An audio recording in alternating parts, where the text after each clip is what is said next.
fuimos de los primeros, ¿no?, en trabajar en esta línea del ordenamiento y de la planificación ambiental. Así que yo tengo una cierta debilidad también, además de por el lobo, por los temas ambientales que son muy transversales. O sea, una de las cosas que fuimos aprendiendo con el tiempo es que la problemática ambiental nos atravesaba a todos en todo momento, aunque lo tuviéramos más o menos presente. Y que entonces podía tener una serie de manifestaciones y de expresiones, este compromiso por lo ambiental, que era muy, muy diverso, ¿no? Y que lo podíamos tomar desde muy distintos lugares. Lo único importante es que nosotros como facultad estamos un poco obligadas a hacer punta en este tema. Estamos obligadas a hacer punta. ¿Por qué? Porque somos una de las pocas facultades donde la totalidad de las carreras que se dictan están íntimamente vinculadas con el tema ambiental. Desde el mero hecho de tomar un dato en el campo hasta la elaboración de los más complicados modelos matemáticos para ver cómo esos datos se desarrollan en el tiempo, en el espacio, en un lugar. Así que cuando empezamos a hablar con Matías, que en realidad con Matías hace muchos años, ¿no?, que hablamos de distintos temas y hemos intentado incluso desde prácticas de extensión vincular temas tan disímiles aparentemente como la minería y la apicultura, ¿no?, que me transformaron de algún modo porque yo durante algún tiempo me volví apicultor gracias a todas estas cosas.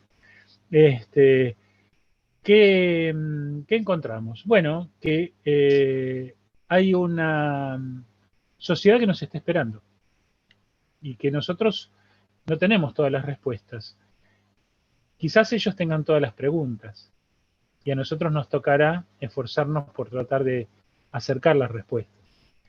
Y si no tenemos todas las respuestas, todas esas preguntas de la sociedad respecto a los temas ambientales, no es otra cosa que las nuevas hipótesis, las futuras hipótesis que van a guiar nuestros proyectos de investigación o sus proyectos de investigación. A mí me toca una etapa, perdón, no sé si hablo demasiado, pero ya me voy a callar, no se hagan problema, en 2 minutos. A mí me toca acompañar esto en un momento muy particular de mi vida académica. Yo estoy transitando mis últimos 6 meses de vida académica. Y la verdad que tengo muchas ganas de hacerlo con todas las banderas desplegadas, ¿no? De ningún modo hacerlo, no estoy haciendo la plancha, no quiero hacer la plancha, ni quiero que pasarme un veranito previo a... No, quiero llegar hasta el último día de trabajo con todo el compromiso. Y cuando aparece una propuesta como esta de empezar a desarrollar, no de empezar a desarrollar, de empezar a exponer, a difundir, de ampliar los horizontes de la hidroponía, que a mí me parece que es una alternativa súper atractiva. Bueno, no puedo menos que alegrarme, ¿no? La primera experiencia que yo tuve con hidroponía fue muy curiosa. Fue cuando yo viajé varias veces a la Antártida, y en uno de los viajes a la Antártida, nosotros trabajábamos en una base que en ese momento se llamaba Yubani, hoy ya no tiene ese nombre, que estaba en la caleta Potter. Y un buen día, sin decir agua va, aparece un barco muy, muy grande, coreano. Y ese barco coreano venía a presentarse, a presentar los respetos como buen vecino, porque ellos eran la avanzada para una base coreana que se llama Kim Heng-dong, que se iba a instalar en otra caleta que estaba ahí al lado. Estas caletas no son nada más y nada menos que fiordos generados por los glaciares que operaron en la isla. Y bueno, vino un barco más grande todavía y empezaron a bajar un montón de cosas, y una de las preguntas que tenían justamente los coreanos eran cómo era que nosotros nos proveíamos de las verduras, ¿no?, en la Antártida. Y nosotros en realidad estábamos en la época de Popeye, el marinero. Así que sacamos un montón de latas de espinaca, latas de acelga, había latas de remolacha, de zanahoria, de esto y lo otro. Y ahí fue la primera vez que sentí una mirada de terrible superioridad oriental, porque nos miraron como si fuéramos realmente paleolíticos caminando por la Antártida. Una de las primeras cosas que ellos hicieron fue un gran invernáculo y desarrollaban todo lo que ellos tenían que consumir por hidroponía. Así que esa primera experiencia de los 90 me marcó mucho y siempre me pareció que había ahí un campo gigantesco y que yo, bueno, como les digo, soy de hablar mucho. Así que simplemente les voy a decir que les agradezco muchísimo esta oportunidad, que los aliento de todo corazón, que apoyaremos en todo lo que podamos este tipo de iniciativas y que somos receptivos a lo que nos quieran proponer. Y como no quiero abusar más de lo que he abusado de la palabra, me voy a silenciar un poquito para escucharlo porque estamos más para aprender que para otra cosa. Bueno, en principio, Luis, agradecerte por tu participación acá. Para nosotros es muy importante tener tu acompañamiento en este momento. Esto surgió como una idea de la Comisión de Docencia y Extensión del IPROSAN, que nos parecía que teníamos que hacer algo en este Día del Ambiente, ¿sí? Así que, bueno, te agradecemos mucho tu participación y no sé si vos, Matías, como director del IPROSAN, querés decir algunas palabras antes que empecemos. Gracias, Giselle.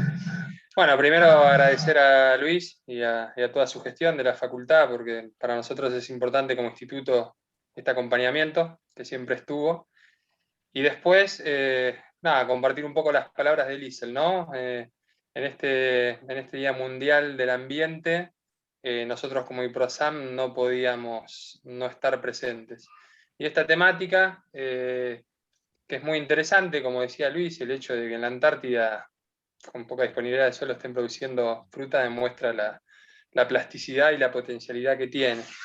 Y a su vez nos sirve como excusa en este conversatorio que vamos a tener, y que agradezco muchísimo a toda la comisión por haber tenido la iniciativa de llevarlo adelante, para tocar algunos temas que tocan de lleno con el cuidado del ambiente, ¿no? Que creo que es lo que estamos buscando acá, a través de este conversatorio, un poco concientizar a la sociedad, y bueno, y discutir y aprender, porque creo que acá todos vamos a aprender un poco. Así que muchas gracias a todos y bueno, arrancar nomás. Listo. Bueno, arrancar, vamos a compartir pantalla ahora entonces y vamos a iniciar con esta humilde presentación que hemos...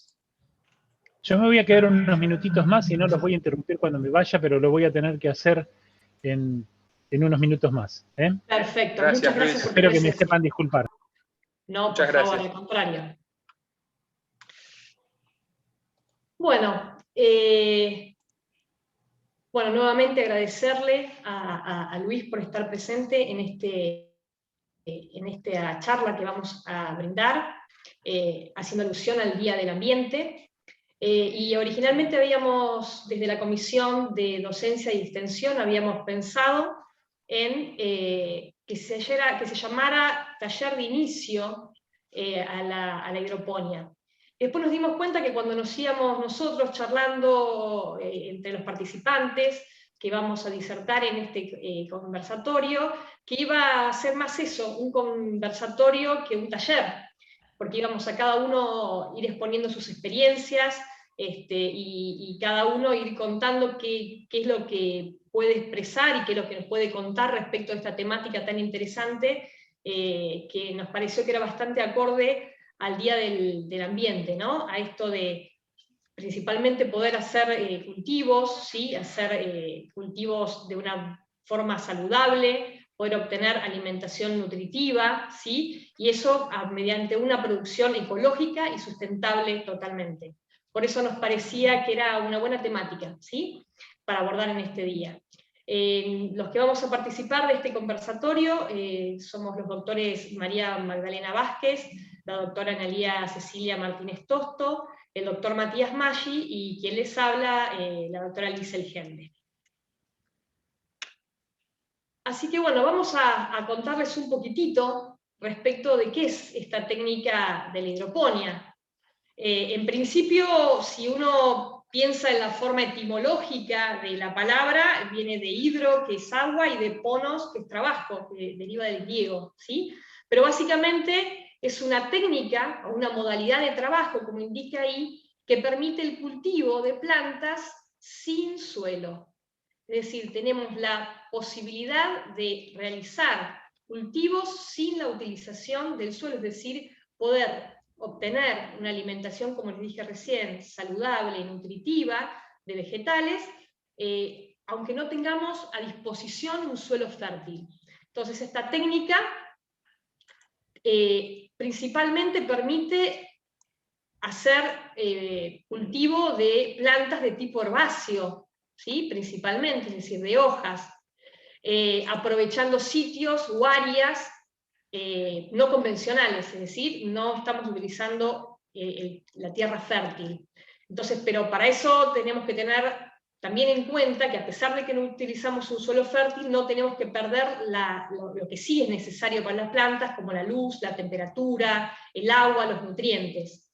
Y básicamente eso, en un sistema hidropónico, ¿qué hacemos? En un sistema hidropónico lo que estamos brindando es, a través de agua, nutrientes, como a través de una solución nutritiva. Y de esto es lo que les vamos a contar, es decir, ahí lo que tienen en esa foto a un costado de esta presentación es una hermosa planta donde está obteniendo todos sus nutrientes a partir del suelo, ¿sí? Y en este caso, en un suelo, hablando de tierra fértil, ¿no? Y estamos hablando que les da hierro, que les da cobre, que les da nitrógeno, fósforo, potasio, y esto nosotros lo estaríamos proveyendo de otra manera, a través de una solución nutritiva, ¿sí? No tenemos que perder la importancia que tiene que ver con la producción de vegetales, no solamente desde el punto de vista de la respiración y de la fotosíntesis, y todo este proceso que nos brindan los vegetales en su totalidad. No sé si querés comentar algo, May, respecto de los procesos de fotosíntesis y lo que nos brindan las plantas que nosotros podamos cultivar. Sí, sí.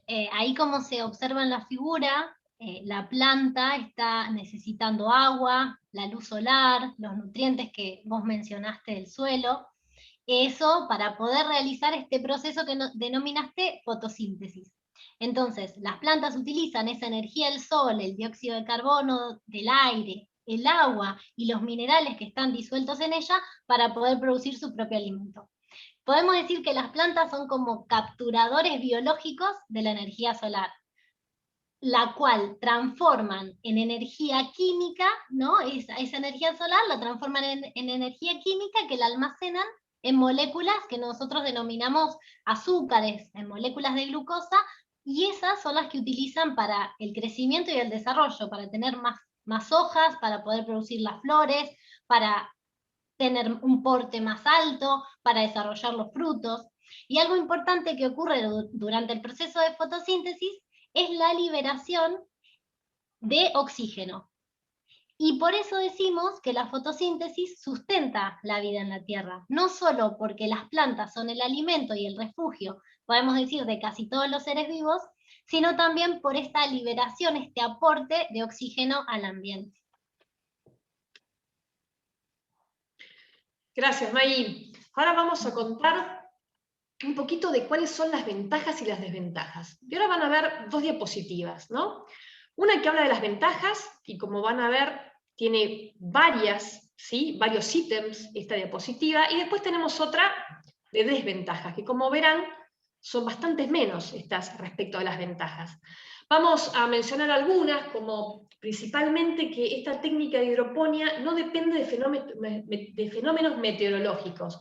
Es decir, ¿qué quiere decir esto? Nosotros lo que estamos haciendo es proveyendo una solución nutritiva y no necesitamos del agua de lluvia y tampoco estamos necesitando de una condición climatológica en particular, porque nosotros podemos hasta generar un invernadero de manera tal de que estos cultivos que nosotros hagamos mediante esta técnica puedan ser independientes de estas condiciones meteorológicas. Una de las ventajas también que provee es que mantiene la humedad uniforme y controlada, es decir, no estamos pensando si llovió o no llovió, si el suelo está seco, y entonces sabemos que nuestro cultivo, nuestras raíces van a estar continuamente en contacto con una solución nutritiva. Una de las cosas importantes que tiene esta técnica es que permite un ahorro en el consumo de agua. Recién hablábamos con Cecilia justo antes de esta charla, es que se necesita aproximadamente 500 gramos de agua para 1 gramo de una hortaliza que se pretenda cultivar. Supongamos que necesitamos una lechuga, o que queremos cultivar una lechuga de 50 gramos, estaríamos haciendo uso de 25 litros aproximadamente, ¿sí? Mientras que en un cultivo, eso en un cultivo convencional, ¿no? Mientras que en un cultivo de hidroponía, para obtener la misma lechuga de estos 50 gramos, necesitamos 10 litros de agua, y al mismo tiempo en esos 10 litros de agua puede haber hasta 3 lechugas más compartiendo ese recipiente con la solución nutritiva. Entonces, es importante que permite ahorrar en el consumo de agua, a pesar de que uno puede pensar, un sistema de hidroponía utiliza agua, utiliza más. No, contrariamente a lo que uno pensaría, ahorramos en el consumo de agua. Facilitamos el control del pH. Ahora vamos a contar en un ratito cómo podríamos hacer el control del pH, que es algo sencillo, que es medir la concentración o la acidez de un sistema, y van a ver que es mucho más sencillo poder hacer esa medición en el sistema de hidroponía convencional respecto de lo que podría llegar a ser la medición del pH en un suelo.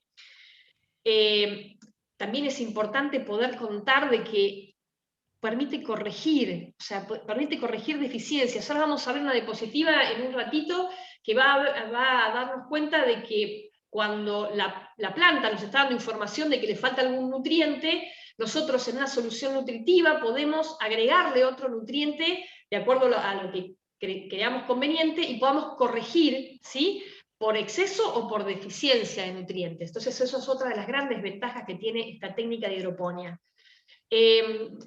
Recién le dije hace un ratito, dije, en 10 litros de agua puedo tener, 10 litros de solución nutritiva puedo tener 4 lechuguitas creciendo, y esto da cuenta de que admite mayor densidad de población, ¿sí?, de cantidad de plantas.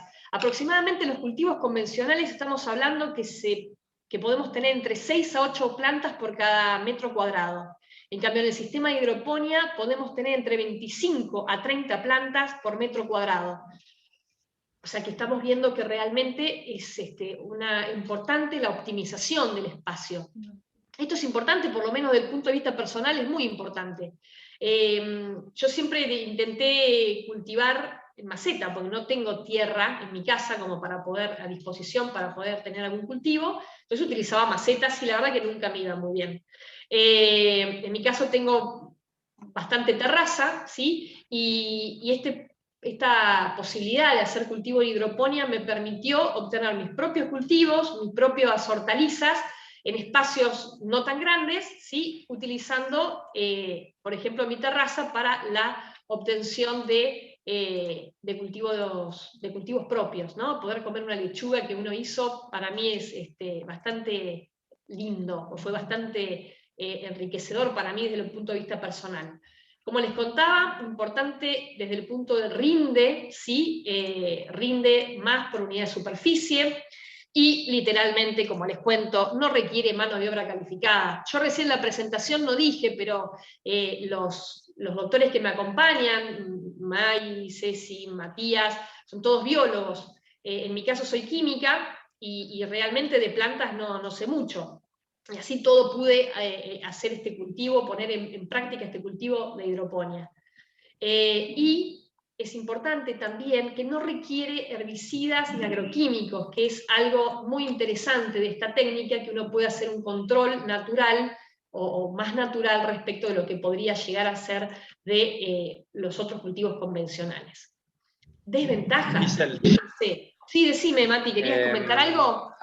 Sí, algo estaba pensando mientras te escuchaba, ¿no? Y a modo también de hacer ida y vuelta, es que tocaste 2 puntos ahí bastante interesantes, que es el acceso a la tierra y el ahorro en agua. Son 2 temas ambientales no menores, y a pesar de, como bien dijiste, que uno asume que la hidroponía consume un montón de agua, eso no ocurre porque uno recircula y es como que va reciclando.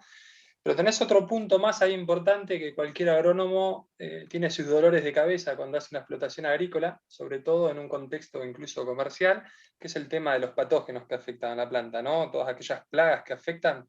Bueno, está demostrado que en la hidroponía, con esto de andar corrigiendo deficiencias y exceso de nutrientes, como mencionabas, las plantas se mantienen mucho más vigorosas, mucho más saludables, y eso termina siendo una barrera ante cualquier infección por cualquier patógeno.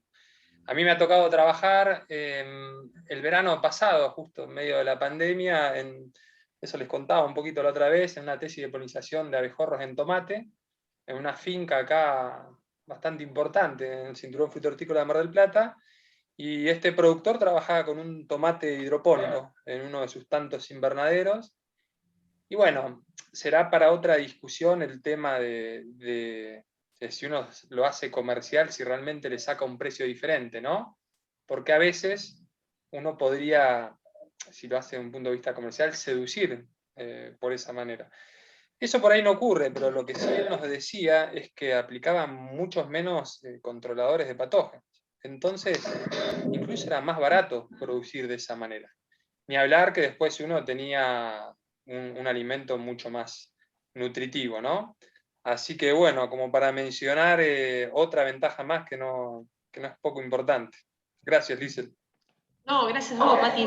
Esto habíamos dicho que era un conversatorio, así que, por favor, si yo no me freno o me autofreno, frenme ustedes, ¿eh? Respecto ahora a las desventajas, ¿no? Y acá hablando un poquito de lo que también dijo Mati recién, ¿no? Si uno piensa en un cultivo comercial, ¿sí? Yo les hablaba principalmente de lo que tuve oportunidad de tocar en lo personal, que es un cultivo de hogareño, ¿sí? O sea, poder obtener las lechuguitas que comía en mi casa, las rúculas que comía en mi casa, o el repollo, ¿sí? Dice que aquí, desde el punto de vista comercial, ¿sí? Dice que puede llegar a ser una desventaja tener conocimientos acerca de la especie que se siembre y de química inorgánica. Y del química inorgánica es relativo. Yo, como les dije, mis colegas aquí son biólogos y yo soy química, y realmente, aunque uno pensara hacer un cultivo comercial a gran escala, no es imperioso conocer de química orgánica. Simplemente algo que les voy a comentar en un ratito de cómo se podrían hacer las soluciones nutritivas, pero no necesariamente conocer de qué especies se siembran y de química inorgánica. O sea que lo que podría llegar a ser una desventaja, en realidad considero que no es tanto. Si uno pensara en una explotación comercial, podría decir que, bueno, que podría llegar a ser una inversión relativamente alta, pero les cuento que yo también he hecho varias cosas en pandemia, como contaba recién Matías, y la inversión inicial fue cero, ¿sí? Porque en realidad, como les vamos a contar en un ratito, fue utilización principalmente de residuos o de reciclaje. Uno sí puede armarse un dispositivo, como les vamos a contar en un ratito, un poquito más sofisticado, menos convencional, pero en realidad no es que necesite o requiera necesariamente de una inversión alta. Y dice, y requiere, o sea que otra de las ventajas no sería tanta, requiere mantenimiento y cuidado de las instalaciones, de la solución nutritiva, de los materiales, y yo la verdad, no sé, Cecilia, vos capaz que acá me podés corregir, ¿no? Que tenés mucha más experiencia en lo que tiene que ver con cultivo en suelo, pero yo creo que el mantenimiento, no sé si no es más que hay que tener más precaución en el cultivo en suelo que lo que considero de la solución nutritiva y en las instalaciones de hidroponía, porque simplemente uno tiene que tener precaución de que esté todo limpio, ¿sí? Ahora les vamos a contar de qué estaríamos hablando. Sí, sí, seguro, Liesl. Hay que tener cuidado de que las plantas que tenemos en hidroponía no se queden sin la solución nutritiva, sí, que es lo principal. Exactamente. Bueno, ahora les vamos a contar un poquitito acerca de los elementos que necesitamos para un sistema hidropónico. Ahí tenemos básicamente, digamos, el dispositivo casi terminado, que es este que tenemos acá, y tenemos la mano de Mai sosteniendo ese dispositivo. Ahí teníamos una lechuguita. Y bueno, ¿qué necesitamos? Material vegetal. ¿Sí? Material vegetal, que ahora también vamos a contar cómo podemos obtener ese material vegetal, que principalmente son hortalizas. El contenedor, ¿sí? Que podemos hacer uso de estos vasitos tipo vasitos de café, ¿sí? Pero podríamos directamente hacerlo sin estos vasitos de café, para hacerlo aún más, más natural, ¿sí? Más ecológico. Después podemos utilizar, acá sí, necesitamos una solución nutritiva, que ahora vamos a ver qué condiciones tiene que tener esa solución nutritiva, si la tenemos que comprar, si la podemos hacer o cómo, ¿sí? Y también de un sustrato, ¿sí? Que en algunos casos el cultivo hidropónico utilizan solamente sustrato. Nosotros principalmente vamos a hablar de lo que tiene que ver con la solución nutritiva y el sustrato principalmente como para lo que tiene que ver con la germinación, ¿sí? Que ahora les vamos a contar en un ratito. Bueno, dentro de los elementos del sistema les mencioné el sustrato, ¿sí? ¿Cuáles, digamos, las condiciones que tiene que tener ese sustrato? O sea, ¿qué necesita ese sustrato? ¿Qué es lo que nos va a dar? Retención de agua, aireación. Ese sustrato debe ser química y físicamente estable, debería ser biológicamente inerte, que presente un buen drenaje, ideal sería que sea de bajo costo, ¿sí? Acá nosotros tenemos algunos posibles sustratos, cascarilla de arroz, arena de río. Ahora no sé si querés contarnos, May, cuando te toque la parte de germinación, ella siempre me dice, aclará que tiene que ser arena de río. ¿Por qué, May? Sí, para que no tenga sales, para que no afecte la germinación de esos a la hora de hacer los plantines. Y es importante que esa arena de río esté estéril, la hayamos higienizado, limpiado, que se puede hacer con lavandina o con hipoclorito de sodio al 1%, hacer el tratamiento y después hacerle por lo menos 4 o 5 lavados con agua de red, para eliminar todo residuo que pueda llegar a quedar de ese hipoclorito, esa lavandina, para luego recién ahí secar y así recién se puede usar como sustrato la arena de río. Perfecto. Que sea de agua dulce, eso es lo importante. Exacto, bueno, gracias, May.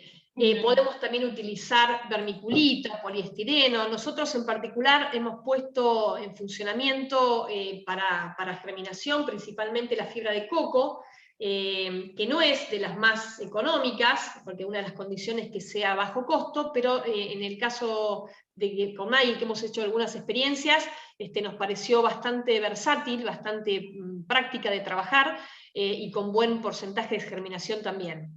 Y al mismo tiempo no podemos descartar que también podemos utilizar tierra, ¿sí? De hecho, en algunos ensayos que vamos a mostrar en las diapositivas que siguen, hemos utilizado también para la germinación, ¿sí? Sustrato tierra, ¿sí? Lisel, esto es en el caso de que nosotros hagamos germinación de las semillas de las plantas que queremos obtener. Si no partimos de semillas, podemos partir para generar nuevas plantas de esquejes, y de esa forma ya no necesitaríamos de un posible sustrato. Perfecto, gracias por la aclaración, Cecilia. Bien, ahora básicamente dijimos que principalmente se necesitaba de lo que tenía que ver con hortalizas, ¿sí? Acá tenemos algunos ejemplos de hortalizas, ¿sí? Tenemos ajo, cebolla, lechuga. En el caso particular, en lo personal, hemos trabajado, bueno, con Maggie, con lechuga, he hecho con zapallitos de Bruselas, con repollo, les puedo asegurar que después el chucrut estaba buenísimo, acelga, apio también, perejil, ¿sí? Son varias especies de hortalizas que tienen muy buena, o trabajan, o podemos hacer unos hermosos cultivos de hortalizas mediante el sistema hidropónico. Mati, ¿querés contar de alguna de las que vos utilizaste también? Sí, la verdad es que, bueno, creo que es lo que venimos hablando un poco, ¿no? La idea de esto es que incentivar a la gente que se anima, y si bien hay algunas hortalizas que por ahí son más fáciles de cultivar, acá lo que importa es la imaginación Y sí tener un poco de conciencia, que creo que lo vas a hablar un poco más adelante, Lice, desde la estacionalidad, ¿no? Las hortalizas. Pero yo he hecho cale, he hecho, bueno, todas las que mencionaste vos, he hecho espinaca, rúcula. Siempre me faltó meterme un poquito más, que vos sí lo hiciste con las de fruto, ¿no? Tipo un morrón, un tomate, pero ha sido más por falta de tiempo. Y creo que, insisto, que el mensaje más importante de todo esto es darnos cuenta que en el patio de nuestras casas esto lo podemos hacer y que es real. Y que encima hay tantas variantes como la imaginación nos dé, siempre respetando ciertos procesos de la naturaleza, ¿no? Pero hay que animarse, hay que meterle. Ahí, Genial. Matías, en el caso de que hagamos hidroponía en nuestros patios, aunque sea reparado, sí tenemos que tener en cuenta la estacionalidad, ¿sí?, de crecimiento de cada una de estas hortalizas. Si estamos en invierno, otoño-invierno, vamos a cultivar, digamos, algunas, como por ejemplo la mayoría de las que son de hoja, ¿sí?, acelga, espinaca, perejil, Claro. también se pueden cultivar arvejas, habas, ¿sí? Y si estamos en estación primavera-veranos, van a ser otras las que podemos cultivar, como la albahaca, radicheta, puerro, el tomate, el morrón, ¿sí?, el zapallito. Exactamente. Sí, y hay que apoyarse mucho también en estos calendarios de Pro Huerta, ¿no? Que realmente son magníficos, y saber que esa estacionalidad no es la misma de Mar del Plata para que Corrientes, o sea que dependiendo uno de la zona que esté, tiene que por ahí buscar en estos calendarios de siembra para no fracasar por una cuestión obvia desde el punto de vista biológico. Pero es muy importante la estacionalidad. Tal cual. Y si tenemos un sistema hidropónico en un invernadero, ahí sí tenemos un poco más de libertad, obviamente, Claro. y podemos estar cultivando tomate junto con la espinaca, la selga, todo junto. Sí, sí. Bárbaro. Y ya que estamos hablando un poquito de la estacionalidad y demás, acoto que por ahí algo re importante es buscar en nuestra casa o en donde querramos hacer el sistema hidropónico la mayor intensidad lumínica. Y en general eso en unos cursos que hemos realizado con Liesl lo mencionan como el mejor sector es el orientado al norte. O Sí, sea, eso es muy por lo menos importante. sí, acá en Argentina, ¿no? Entonces, ubiquen el norte y ahí pongan su sistema hidropónico que seguro que va a tener la intensidad lumínica la mayor, ¿no? Porque bueno, ya contamos la importancia de la radiación solar para el crecimiento de las plantas. Sí, sí, el sol es fundamental. Si bien hay algunas hortalizas que soportan estar bastante a la sombra, la mayoría de ellas necesitan unas buenas horas de luz, y generalmente cuanto más horas de luz reciban es lo más aconsejable. No es un punto menor. Buenísimo.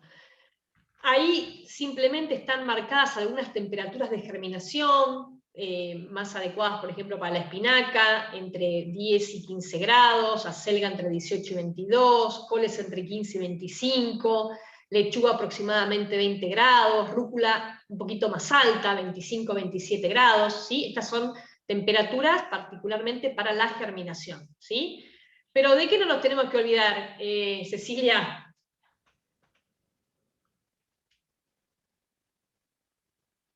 No nos tenemos que olvidar justamente de las plantas aromáticas, ¿sí? De tener de diversidad en nuestra huerta también, en el sistema hidropónico, plantas aromáticas, que también son plantas que florecen y atraen a los polinizadores, ¿sí? Lo importante entonces para el cultivo de estas aromáticas en nuestro sistema de hidroponía las podemos cultivar a partir de esquejes, ¿sí? No es necesario a partir de semilla, podemos partir de esquejes, que son trozos de plantas, trozos de tallitos, entre 10 y 15 centímetros esos tallitos, le sacamos las hojas de la parte inferior del tallo y ese esqueje directamente se pone en nuestro sistema hidropónico. Y así podemos obtener plantas completas, ¿sí?, de estas aromáticas que son tan importantes en nuestra huerta, en este caso nuestro sistema hidropónico.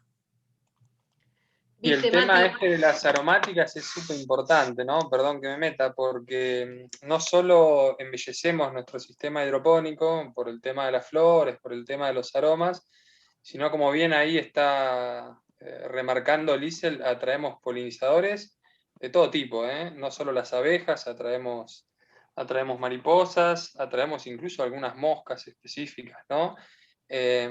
Y para el que tiene hijos es generar un fragmento de biodiversidad para compartir con los hijos. Y por otro lado sabemos que las aromáticas, dentro de los principios de la agroecología, funcionan como una barrera más en el control de plagas, porque muchas veces ellas pueden o concentrar o repeler un montón de plagas, desviándolas de aquellas que se están cultivando. Sí, Tal cual. respecto a lo que vos decís, Matías, de los niños en este tipo de cultivo hidropónico, no sé si vos te acordás, May, el año pasado cuando estábamos con las lechugas, la cantidad de vaquitas de San Antonio que había, y cómo mi nene estaba enloquecido, porque nunca en su vida había visto tanta vaquita de San Antonio como en esos cultivos hidropónicos de lechuga que teníamos. Bueno, las vaquitas de San Antonio también son, podemos decir, biocontroladores de los pulgones, o sea que Tal está cual. bueno también eso. Bueno, exactamente. Sí, Atraer vaquita de San Antonio es un predador para los pulgones. Así que fíjense exacto. todo lo que estamos juntando en un sistema hidropónico, ¿no? Sí. Por eso Pero también es lo que recalcan la importancia de que no sea un sistema hidropónico de monocultivo, de lechuga, sino invitarlos a, como les dijo Ceci, esquejes de romero, quizás albahaca, y hacer representar la diversidad también que hay, que encontramos en los suelos, en nuestro sistema hidropónico. bueno, ahora vamos a hablar de los nutrientes. O sea, nosotros hablamos recién de la hidroponía y dijimos que una de las cosas principales que tiene este sistema es la utilización de nutrientes.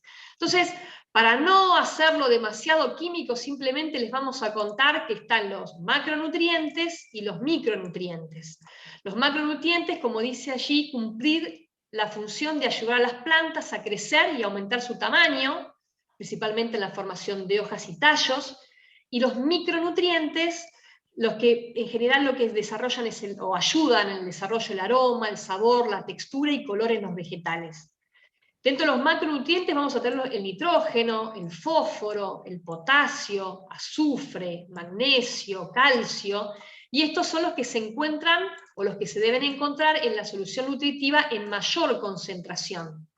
Mientras que después están los micronutrientes, como por ejemplo el hierro, cloro, manganeso, boro, molibdeno, selenio, sodio, silicio, zinc, ¿sí? Que si bien se encuentran en concentraciones muy bajitas, no dejan de ser sumamente importantes a la hora de hacer nuestra solución nutritiva para poder brindarle a nuestras hortalizas o a nuestras plantas de hoja la mayor cantidad y en la condición y concentración adecuada para que nuestros cultivos crezcan lindos, sanos.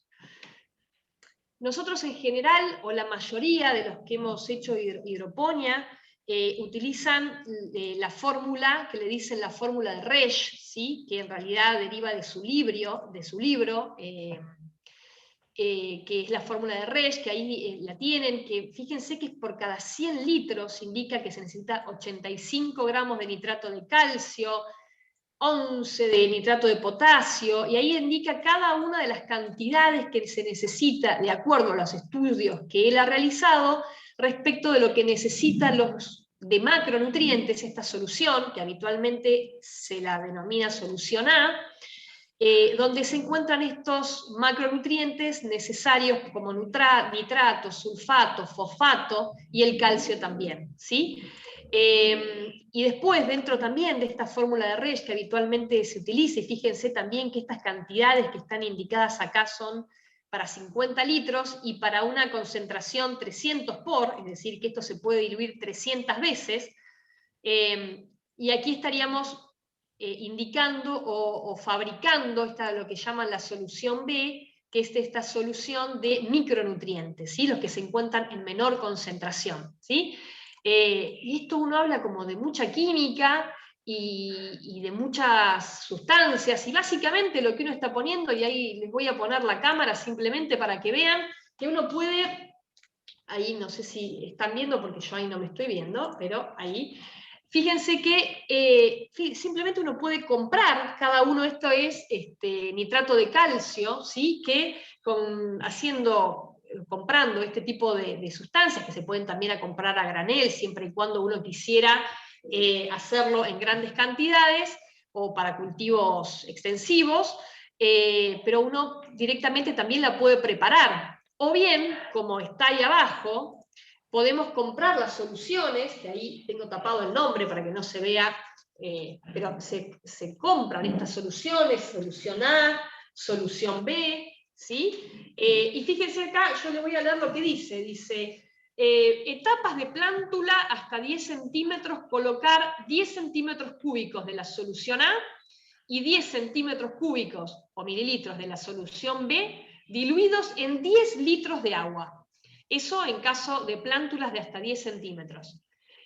Para el crecimiento de hojas verdes, un poquito más. 20 centímetros cúbicos de esta solución A y 20 de la solución B, para también 10 litros de agua.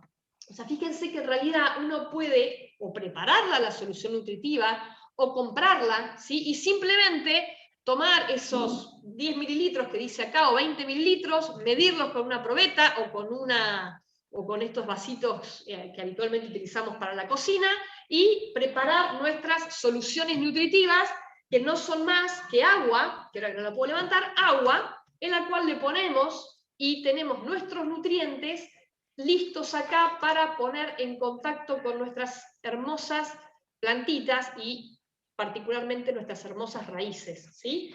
O sea que es algo que parece complicado, pero no lo es, y desde el punto de vista económico también me parecía piola decir que hoy googleé los precios, y acá lo estoy buscando, por no lo encuentro, 1.600 pesos salen, depende de la marca, obviamente, aproximadamente, 4 litros, es decir, 2 litros de la solución A y 2 litros de la solución B. Y parece mucho, ¿no? Pero en realidad, si nos ponemos a pensar, eso sirve para 1.000 o 1.500 litros de solución nutritiva. Así que imagínense que en realidad, si nosotros necesitamos 10 litros de una solución nutritiva, realmente el gasto es bastante poco, ¿sí? O sea, aunque parezca una inversión grande, aunque compramos la solución nutritiva, que eso en principio cuando uno inicia en el cultivo hidropónico a lo mejor es piola para no desmoralizarse, no pensar que tiene que comprar un montón de sales, sino que simplemente compra 2 botellitas y hace una solución que realmente no es una inversión alta ni costosa, porque simplemente estaríamos hablando de 16 pesos aproximadamente que necesitaría para 10 litros de esa solución nutritiva para que yo pueda hacer crecer entre 5 y 6 plantitas, ¿sí? Así que fíjense que el gasto realmente no es grande. Mati, y si queremos gastar menos, ¿qué te parece que podemos hacer también? ¿Qué pusiste vos en práctica? No, y acá va un término que acuñó un amigo mío que le llamaba lixiponia. Ah, está bueno. No, y uno lo que puede hacer, todo aquel que haya compostado, sabe que por el compostaje, por el proceso natural de compostaje, se generan lixiviados, y si uno arma un dispositivo que pueda recolectar esos líquidos, podría meterlo dentro de su sistema hidropónico. Esto es algo controversial. La realidad es que cuando yo lo hacía, y lo he hecho y lo sigo juntando, creo que a esta altura nadie tiene dudas de las propiedades nutritivas de un lixiviado, ¿sí? Dentro de un compostaje. Pero bueno, a veces los agrónomos que están involucrados en la hidroponía son un poco más conservadores y argumentan que en un lixiviado uno no puede controlar estas proporciones que mencionabas vos, ¿no? De macro y micronutrientes. Volvemos a lo mismo, si nos paramos en un sistema dentro de una casa, yo directamente nunca compré las soluciones comerciales, solo el primer mes cuando arranqué. De hecho, hoy tengo soluciones comerciales en casa sin abrir, porque después le empecé a compostar y generaba lixiviados, y eso, bueno, a prueba y error lo iba probando en mi sistema, y por lo menos para todo lo que fue hortalizas de hojas tuve excelentes resultados. De hecho, vas a ir mostrando más adelante algunas fotos que en parte son las de producción de casa. Así que es posible. Y más allá de todo, si uno busca en internet, se empieza a encontrar que incluso en muchas explotaciones comerciales usan los lixiviados para producir. O sea que es viable, es cuestión de experimentar, registrar, jugar y anotar. Y bueno, dependiendo también el nivel de producción que quiera hacer, hasta dónde puede llegar, ¿no? Pero es viable. Y bueno, ahí ven una foto, que por eso mencionaba a Liesel, de un pequeño compostaje que tenía en casa, que después lo pasaba a la compostera. Y no solo cultivamos plantas, sino que reducimos la producción de basura, que está hasta demostrado que hasta un 40% de la basura que producimos en casa se debe a materia orgánica. Así que fíjense que podemos generar un líquido y después abono para la tierra que tengamos, porque después queda toda la materia sólida. Sí, además, Matías, además de los lixiviados, se podrían utilizar, si queremos, biofertilizantes. Por ejemplo, el purín de ortiga, ¿sí? Aporta micronutrientes, entre ellos el nitrógeno. Así que también es otra alternativa, además de usar los lixiviados, poder usar biofertilizantes.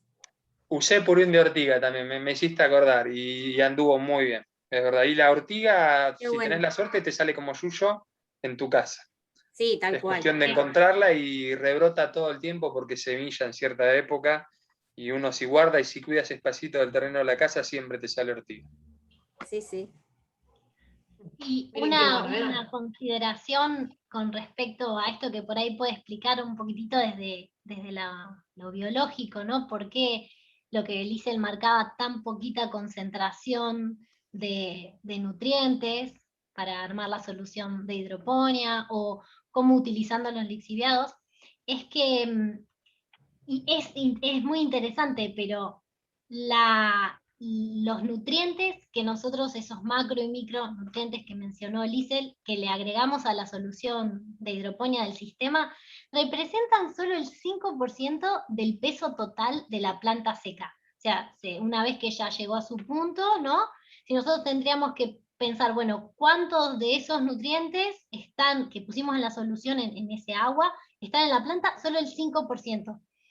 Y para los curiosos, el carbono representa entre el 40 y el 45, el oxígeno también entre el 40 y 45, y el hidrógeno el 5%. Y estos últimos tres los obtiene principalmente del agua y el aire. Entonces, esa podría ser una explicación, una pata de la explicación de por qué tan baja la concentración y nos crecen tan bien y sin ninguna deficiencia nuestras plantas en el sistema. Es increíble todo lo que estamos aprendiendo hoy, ¿eh? Es increíble. Hasta los que hemos hecho algo de esto, y eso es lo bueno de compartir y conversar, lo que uno va aprendiendo continuamente cuando mete mano, y cuando mete mano cada vez aprende más, y de los colegas que saben y que han también experimentado con estas cosas, es genial también poder compartir esta experiencia con la gente, entre nosotros y con la gente. Bueno, habíamos hablado de que dentro del cultivo hidropónico tiene una de las ventajas, que es, como les decía, uno puede ir dándose cuenta en las hojas, ¿sí?, qué es lo que le está faltando de acuerdo a la coloración que van teniendo, ¿sí? Entonces podemos darnos cuenta si falta calcio por la coloración, si falta hierro porque son de color amarillo, si falta magnesio tiene un color más pálido. O sea, básicamente esto también se nota los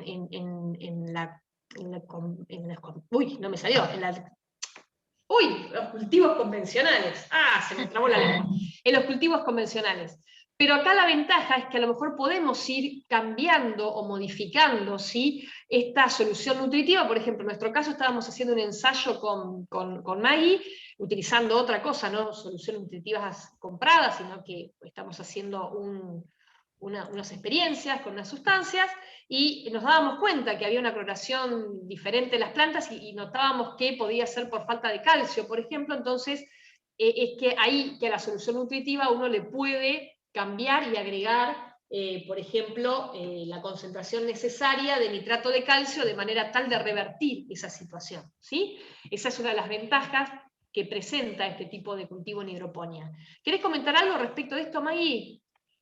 Sí, bueno, como vos mencionaste, el déficit de nutrientes se puede relacionar con síntomas en las hojas, como se puede observar ahí, es que son específicos, o amarillentas, o necrosis en los márgenes, o clorosis entre las nervaduras, que puede ser en las hojas jóvenes o en las hojas más viejas, y eso también habla de deficiencias diferentes. Y esto ocurre por desbalances nutricionales en la planta, que por ejemplo es porque no pueden sintetizar algún compuesto que para ellas es vital. Entonces esto genera esas situaciones anormales que vemos, que detectamos, que denominamos síntomas. Sin embargo, la observación de esos síntomas de deficiencia de nutrientes es una herramienta más para evaluar el estado nutricional de nuestro sistema, ¿no? Está bueno poder complementarlo en el caso que lleguemos a un estado así de deficiencia con algún análisis de laboratorio, si es posible, que lo que se realiza, se hace cenizas de las plantas, y ahí a nivel de laboratorio se observa, se investiga la concentración de un determinado nutriente en la planta y así se puede relacionar con el crecimiento. Pero también es muy importante, si tenemos algún síntoma en la planta, no olvidarnos de considerar otros factores como los que estuvimos charlando y vamos a mencionar después, como es la aireación del sistema y, bueno, los que ya comentamos, la intensidad de la luz, la temperatura, y también si puede haber algún patógeno que nosotros desconozcamos, ¿no? Entonces está bueno, por ahí es aconsejable no usar la sintomatología como única, como única herramienta, ¿no? Sino complementarla y pensar que también pueden estar ocurriendo, ocurriendo otros factores, la influencia. Y acá vamos metiendo mano en lo que realmente uno va queriendo hacer. En principio yo les cuento mi experiencia. Para mí lo importante era mirar las hojas, sepan disculpar, ¿no? Mi formación de química me hacía pensar en las hojas. Y un día le digo a Maggie, le digo, sí, buenísimo, mira, me pareció que iba a funcionar tal cosa como solución nutritiva, y está creciendo, y para mí era genial que creciera. Para mí era esos. Me dice, ¿te fijaste las raíces? Me dice. Y ahí me di cuenta que hay otro mundo y que hay otra cosa y que yo estaba aprendiendo y me estaba poniendo contenta de algo que veía solamente por lo que estaba viendo fuera del sustrato, y en realidad hay un poco más. Y acá es cuando metemos la germinación.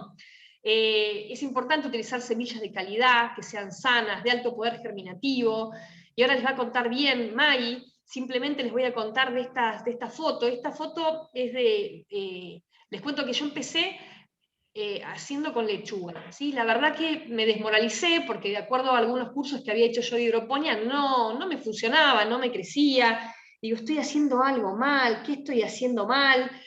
Y probé con rúcula.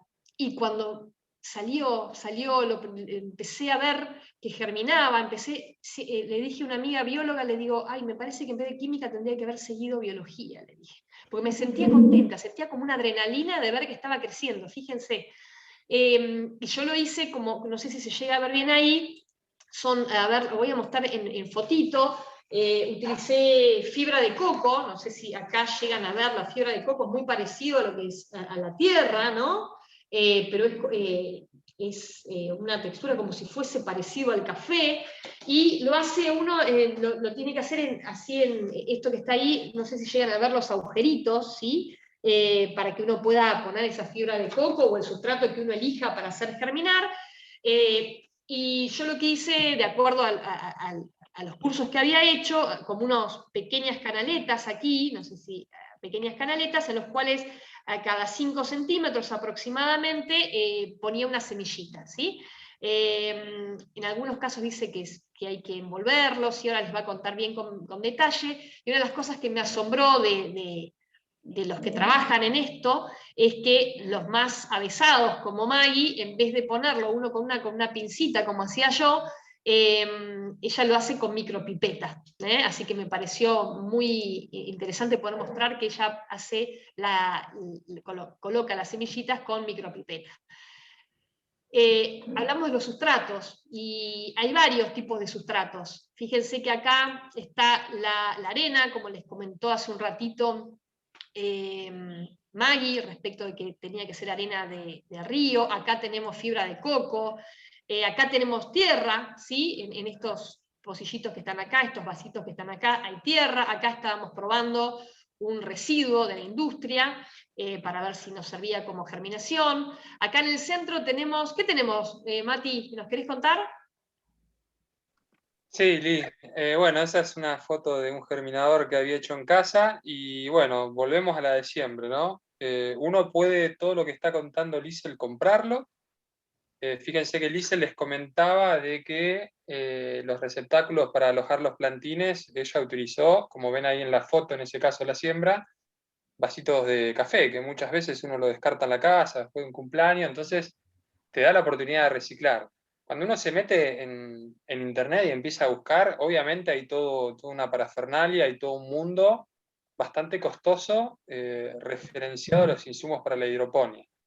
Pero la realidad es que muchos de los insumos los podés reemplazar. De nuevo, el caso de los vasitos de plástico es uno, y esto era una goma espuma que tenía en casa, en la cual las únicas condiciones que uno tiene que tener es que tenga 2 centímetros de espesor o 2 centímetros de alto, y después la marqué, como ven ahí, con un fibrón de 2x2x2, con un clavo caliente, trabajando con la cabeza del clavo, lo iba apoyando en la goma espuma, en un lugar ventilado, ¿no? Porque ahí se le verán vapores que no hay que andar aspirándolos, y hacía los lugares o los pocillitos para meter las semillas. Esas semillas eran de ProHuerta, las había conseguido, pero también se pueden conseguir a cualquier proveedor que venda, que es muy, muy común conseguirlas, y bueno, eso se embebe, se tapa y se van haciendo germinar, y ahí esa más grande que se ve en la parte superior derecha, se podría decir, era una arveja, para que un poco más arriba, Lee. Fíjate que se ve bien ahí, esa parte, esa era una arveja. Esas, de hecho, se ven las semillas de arveja, ahí hice germinar arvejas y habas en toda esa sección.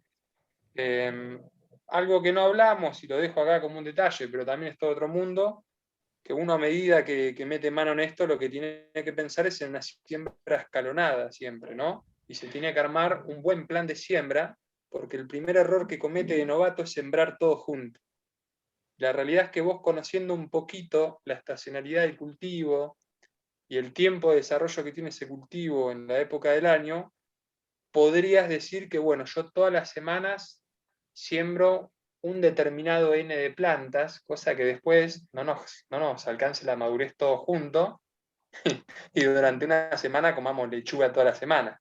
La idea es, con el tiempo, agarrar experiencia e ir sembrando un poquito de todo todas las semanas, y ir teniendo una alimentación variada, ¿no? Me pasó. Una gran ventaja, perdón, una gran ventaja de todo esto, fíjense, esa goma espuma tenía algo así de 40 por 30 y la dividí en 2x2, y ahí sembré 120 plantas.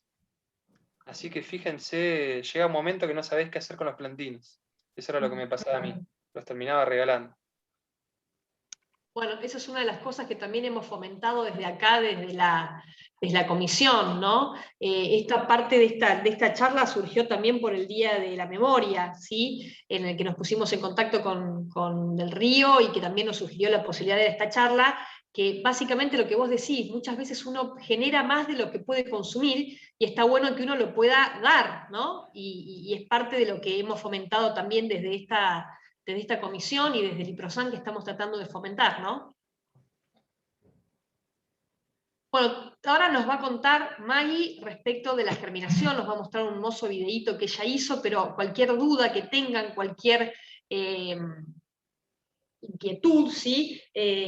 Pueden remitirse a este libro, que es Fundamentos Fisiológicos de la Germinación, que es del doctor Francisco Cardinali y de Mónica Murcia, ¿sí? Que son parte también del instituto de nuestro IPROSAN, ¿sí?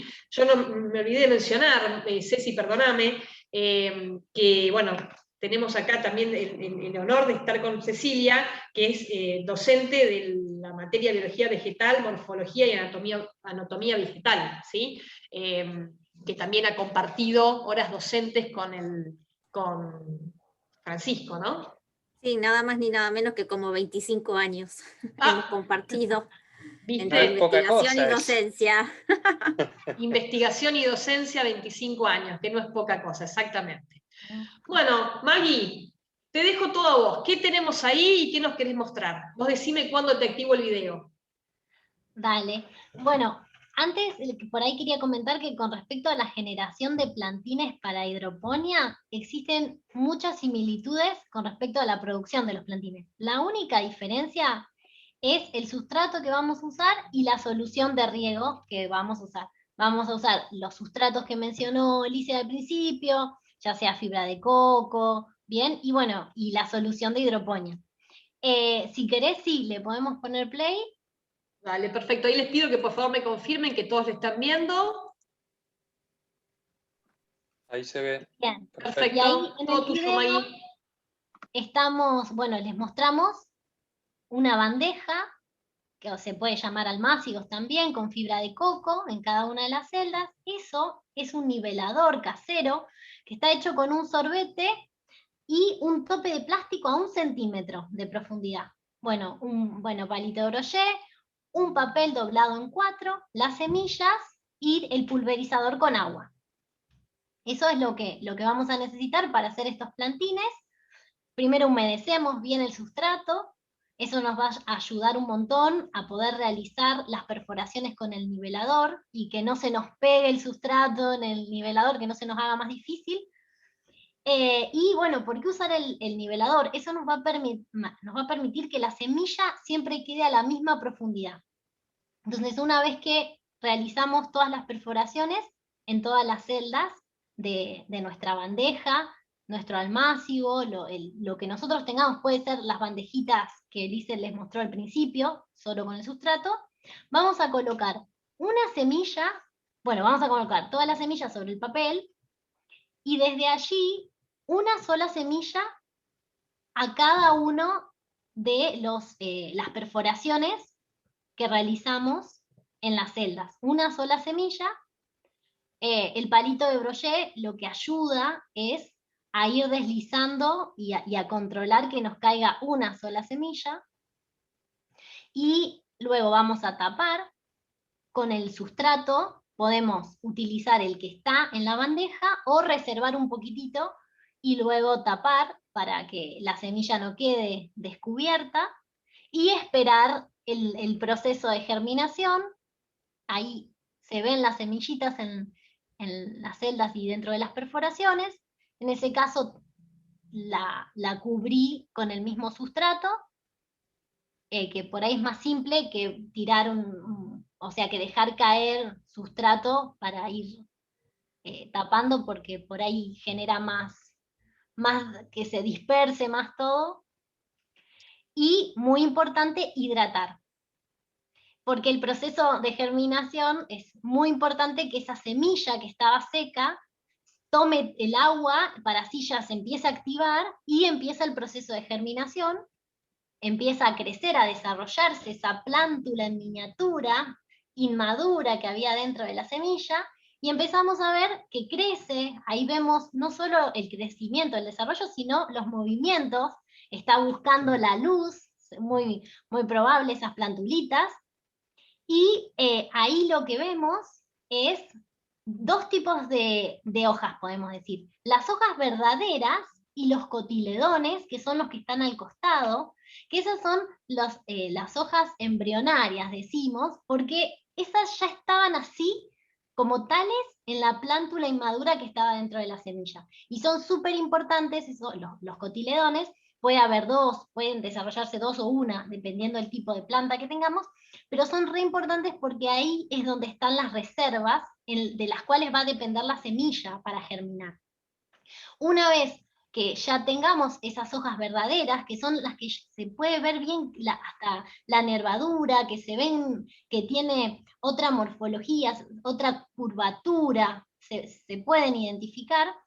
Esas son las que son 100% fotosintéticas, y ahí es donde vamos a empezar a regar con la solución de hidroponía, pero al 50%. Porque en ese momento es en donde la planta empieza a fotosintetizar. Hasta el momento con las reservas podía desarrollarse. Es muy importante no regar con solución de hidroponía, por lo menos hasta observar los primeros cotiledones. Y después de ahí, sí, siempre con solución de hidroponía. Agua que sea agua de red, agua que sea conocida, ¿no? hasta hasta observar los cotiledones. Sí, Maggie, aporto algo acá con respecto a utilizar el agua de red. Mejor sería utilizar agua de lluvia, pero si no es agua de red, habría que dejarla por lo menos 24 horas en el recipiente, ¿sí? Para que se eliminen todos los cloros y demás. Y otra cosa que quería aclarar es que es muy importante tratar de conseguir semillas que no tengan agroquímicos, porque si no podemos llegar a poner semillas que nunca van a germinar. Claro, sí. Y si usamos agua de lluvia, Ceci, también dicen que es recomendable, bueno, filtrarla para evitar, no sé, agregar hojitas o algún polvo o tierra, porque es dependiendo de dónde juntamos ese agua. Sí. Sí, porque nos pueden contaminar nuestro cultivo. Sí. Excelente, hermoso el videíto. Ven que es emocionante ver cómo van creciendo esas hojitas. Chicas, ya se ve, chicos y chicas, ¿todo se ve la presentación nuevamente? Sí. Sí, perfecto. se ve. Sigo entonces. Bueno, a mí me pareció que estaba buena esta imagen. El otro día estaba con mi nene jugando en la terraza donde tengo la hidroponía y pensé, con lo que les decía hace un ratito cuando hablé con Mai el año pasado, o hace un tiempito ya, que para mí lo importante eran las hojas, y realmente lo esencial es invisible a los ojos, y por eso me parecía interesante poner esta imagen del principito, porque Maggie me dice, después me dijo, cuando le mostré esta parte, me dice, mira que no se ve, por las dudas la marco, ahí está una hermosa ruculita, y fíjense que la raíz es muy pequeñita. Y le digo, no, Maggie, la idea en realidad fue eso, que prácticamente no se vea, porque realmente lo esencial es invisible a los ojos. Como ella me dijo hace un tiempo, me dice, no se ve. Y yo miraba las hojas, y lo importante está principalmente en el cultivo hidropónico, en darnos cuenta de las raíces, cómo están las raíces, qué es lo que necesitan las raíces, y acá la ventaja que tenemos es que las podemos ver, y ahora se las vamos a ir mostrando. Maggie, ¿querés comentar algo respecto al oxígeno? Sí, sí. Por ejemplo, vos que mencionabas las hojas, ¿no? Ahí en esas plantulitas. El dióxido de carbono del aire y la energía solar son recogidas por esas hojas. Bueno, por ahí esas son los cotiledones, pero bueno, por las que nombramos que eran las hojas verdaderas. Mientras que el agua y los minerales son recogidos por la raíz. Por tal motivo es re importante la sanidad del sistema radicular, la importancia de la raíz, no observarla todos los días, ver que nuestro sistema radicular esté blanco, esté sano, porque además de la absorción de agua, ¿no? Y de la conducción de agua, la absorción de agua y nutrientes y la conducción por toda la planta, la raíz también produce hormonas, y esas sustancias regulan también el desarrollo, bueno, propio de la raíz y el desarrollo aéreo de las hojas, y van dando la estructura a la planta. Por eso es que la raíz, el tallo, las hojas funcionan en conjunto, no de forma individual. Por eso es importante mantenerlas sanas a cada una de todas las estructuras, y estar atentos si llegamos a tener alguna contaminación en el agua, porque en el agua lo que nosotros tenemos que mantener, que es en lo posible y es re importante, es que siempre esté oxigenado el sistema. Pero bueno, ¿por qué oxígeno? Hay, bueno, dos razones importantes. Una relacionada a que estuvimos hablando de los micro y los macronutrientes, es que la disponibilidad de oxígeno es muy importante para que se puedan absorber iones en la raíz, porque a bajos niveles que haya en la solución nutritiva disminuye la disponibilidad de hierro, por ejemplo, potasio y nitrógeno, o sea, se complica la absorción. Y además, porque al igual que nosotros, las plantas necesitan oxígeno, las plantas respiran y necesitan ese oxígeno para poder liberar la energía química que al principio comentamos, que estaba almacenada en los azúcares. Todo eso para el normal crecimiento. Entonces es muy importante mantener aireado nuestro sistema hidropónico para que las raíces puedan crecer sanas, y a su vez para que todo este proceso que hablamos de absorción de nutrientes, de absorción de agua se dé, y se dé en un ambiente que no esté con falta de oxígeno. Porque bueno, es re importante, como comentábamos, la aireación. Airear el sistema, airear esa solución de hidroponía es indispensable. Y no sé, Liesl, si tenés ahí algún método para airearlo. Ahora, si querés, cuando vamos contando, lo vamos mostrando, ¿sí? Ahora pasemos a lo que me parece que todos quieren ver, que es cómo hacemos todo esto, ¿no? Ah, sí, sí. Ahí, en realidad, a ver, nosotros le contamos un poco la germinación, les contó Maggie principalmente, también Cecilia, respecto de la germinación, cuando lo hacemos en fibra de coco, y cuando es en fibra de coco es como más sencillo poder extraer nuestras plantulitas y poder traspasarla, ¿sí?, al sistema hidropónico, ¿sí? Acá, en cambio, si uno directamente puede comprar los plantines, ¿sí?, ni siquiera hacer germinar todo, sino directamente comprar los plantines y hacer una limpieza de las raíces, ¿sí? Esto en realidad es tierra, ahí, como pueden ver, son las macetitas abajo. Entonces uno compra el plantín, hace la limpieza con mucho cariño de las raíces. Fíjense que esto está con mucho cariño hecho, pero acá fíjense con el amor con que está limpiando las raíces con un pincelito, Maggie, estas de lechuga, estas son acelgas. Y aquí entonces lo que uno hace es liberar las raíces para poder ponerlas finalmente en el sistema hidropónico, que les vamos a ir contando ahora cómo hacerlo. Entonces, básicamente, limpiar las raíces del sustrato en el cual fueron realizados los cultivos, armar los dispositivos. Fíjense que ahí aparecen, ahí voy a poner un poquito la cámara, ahí aparece una goma espuma por aquí, ¿sí? Una goma espuma en el cual uno le hace un cortecito. Acá, si ven la imagen, acá tengo una goma espuma, y le hacemos un cortecito con la tijera, simplemente, ¿sí? Porque esto va a ser, hagan de cuenta que esta lapicera es la raíz, simplemente lo que uno hace es colocar, hacerle un cuellito, una corbatita, una bufandita a nuestra raíz, porque esto va a ser lo que le va a dar la posibilidad de que flote, además del vasito, ¿no?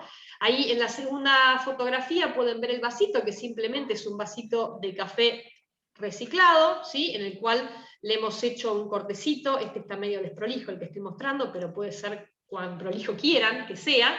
Y también vos, por ejemplo, Matías, no hacías esto así el vasito, sino que vos hacías a las raíces directamente, las envolvías como si fuese una corbata grande, ¿sí?, o una bufanda grande con goma espuma, y directamente uno puede hacer la contención sin necesidad de poner estos vasitos contenedores, pero ahí, bueno, ahí les contamos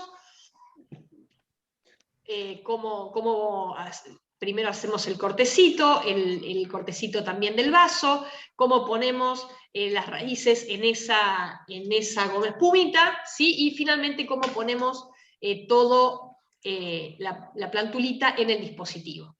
No sé si, Mati, querés agregar algo, directamente pasamos a los tipos de sistemas. No, ahí medio que mostraste, sí, yo la goma espuma la usaba como siempre porque iba haciendo uso de las cosas que tenía a mano, y a veces directamente, si se ponía una goma espuma más grande, bueno, ya lo vas a mostrar el sistema NFT justo ahora. Podrías alojarlo directamente en el agujero del sistema NFT, o también usar un vaso.